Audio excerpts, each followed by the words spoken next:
in the middle of the Arctic Circle, where ice, data cables, and fighter jets now share the same sky, two quiet nations just changed Europe's balance of power. Norway and Denmark have joined forces in a multi-billion-dollar Arctic alliance, not to show strength, but to secure the future. While superpowers argue over ideology, these Nordic neighbors are quietly building the world's most advanced defense and energy corridor, and almost nobody saw it coming. Welcome to Geocapitalist, the channel where we decode how nations transform geography into wealth and influence. If you're new here, make sure to subscribe, because each week we uncover the silent strategies shaping tomorrow's economy. Today's episode, Norway and Denmark's multi-billion Arctic alliance, a partnership reshaping defense, data, and energy across Europe's northern frontier. Hidden beyond headlines of Washington or Brussels, the far north has quietly become the new frontier of global economics. Melting sea ice is unlocking shorter routes between Asia and Europe, routes that can cut weeks off shipping times and save billions in logistics. Beneath that ice lies a fortune: critical minerals, rare earths, and untapped gas reserves that could redefine Europe's energy future. Norway and Denmark, long seen as small and stable, now hold geographic leverage few nations can match. Denmark controls Greenland, the Arctic's largest landmass and a key node for surveillance, undersea cables, and natural resources. Norway, with vast coastlines and unmatched offshore engineering, brings the technology and defense capability to secure it. Together, they are transforming the Arctic from a frozen void into a strategic hub of trade, data, and deterrence. But here's what few analysts ask. What happens when the quiet north becomes the new center of global competition? Will powers like the US, Russia, and even China accept a Nordic-controlled Arctic corridor? And if climate change continues to open new waters, could the Arctic become the next Persian Gulf, a region of wealth but also confrontation? While others debate these questions, Norway and Denmark are acting. And in geopolitics, action, not words, defines who leads. Officially, the Arctic Alliance is about security, protecting trade routes, deterring aggression, and monitoring the high north. But beneath the surface, it's about something far more valuable: control of future infrastructure. In the 21st century, whoever controls data cables, radar networks, and airspace doesn't just secure borders, they control information flow. Denmark's government approved billions to expand radar coverage across Greenland, giving Copenhagen one of the most advanced early warning systems in the world. These radars, paired with satellite constellations, can track every ship and aircraft crossing the Arctic in real time. Meanwhile, Norway brings the muscle: Arctic-ready fleets, drone systems, and Kongsberg's naval strike missiles worth over 2 billion Norwegian krone, approximately $200.9 million, now installed on Danish frigates. Together, they form a self-sufficient regional defense ecosystem, where deterrence and data merge into a single shield, and that independence matters. For years, Washington dictated northern security through NATO. But the Nordics have learned. The Arctic's challenges are unique: icy, remote, and data-driven. Why wait for approval from Washington or Brussels when they can build a system faster, cheaper, and smarter? Some insiders say even Donald Trump, who once joked about buying Greenland, underestimated how fast the Nordics would turn the Arctic into a fortress. What would he think now, watching two allies invest billions to make sure Greenland is never for sale again? The full scope of this alliance is staggering. Denmark's Arctic defense plan totals more than 27 billion kroner, around $3.9 billion US, including Arctic-class patrol ships, long-range drones, and the world's most northern radar command center. A new subsea cable, stretching from Greenland to mainland Denmark, will secure digital independence and resist cyber disruption.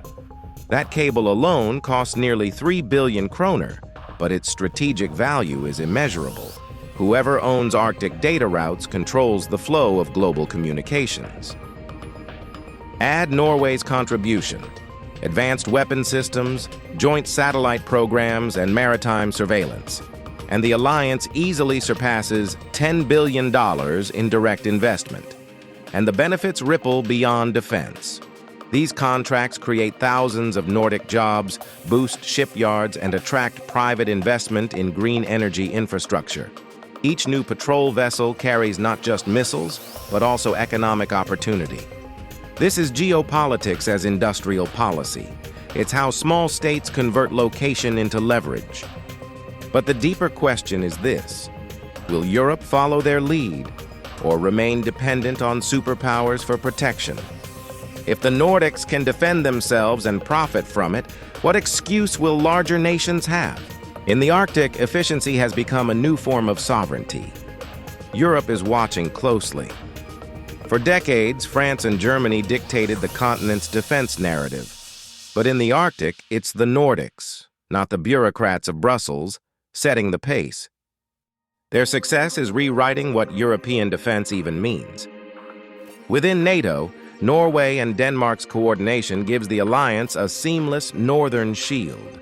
From the ports of Tromsø to the ice runway of Thule, they've built a continuous network that can detect, respond, and deter without needing a single U.S. aircraft carrier nearby. For Washington, it's a quiet relief. America strengthens its Arctic position without spending more troops or money. For Moscow, it's a growing concern. Russia's northern fleet now faces unmatched surveillance from radars across Greenland and advanced drones scanning the Barents Sea. Every kilometer of Arctic sky is becoming visible to Nordic eyes. And for China, whose Polar Silk Road aims to control Arctic shipping, this alliance is a strategic wall. Denmark and Norway are ensuring that the northern sea lanes remain governed by Western rules, not Beijing's. Could this become Europe's version of the South China Sea, a place where trade and tension intersect? If so, the Nordics are preparing first. Every radar, every patrol ship, every subsea cable hides an economic story. The Arctic is no longer a frozen wasteland. It's a trillion-dollar frontier. By 2040, nearly 15% of global trade could pass through these northern waters. Norway and Denmark understand that protecting trade is as profitable as it is patriotic. The alliance doubles as an economic strategy, securing resources and building the logistics backbone of the Arctic economy. Norway is expanding its LNG terminals and offshore wind networks, turning its northern coast into an energy bridge for Europe. Denmark, through Greenland, is opening mineral concessions for rare earths and critical metals essential for electric vehicles and AI hardware. Even telecom firms are investing. Arctic cables will shorten digital latency between Europe and North America, making Greenland a data crossroad. The result? A self-funding defense alliance. Every krone spent on protection returns in economic growth, port taxes, and energy revenue. It's the ultimate formula: sovereignty that pays for itself. But here's the real question. What happens if this model works too well? Could Norway and Denmark become so indispensable that Europe quietly depends on them the way it once depended on Russia for gas? It's a future worth watching. Every alliance needs a technological core, and Norway owns it. Through Kongsberg Defense and Aerospace, Norway has become Europe's missile supplier, drone developer, and digital defense architect. The Naval Strike Missile, produced in partnership with the US and Australia, gives NATO fleets a precision artillery designed for Arctic warfare. Denmark's integration of these systems on its Ivar Huitfeldt-class frigates makes its navy one of the most capable in Northern Europe. Beyond missiles, the cooperation extends to AI-driven drones and satellite constellations that track ice movement, shipping, and military activity across the polar circle. These systems fuse environmental data with military intelligence, giving the Nordics an edge no radar alone could achieve. This is the new doctrine. Data is defense. And in that race, the Nordics are ahead of everyone, including much larger powers.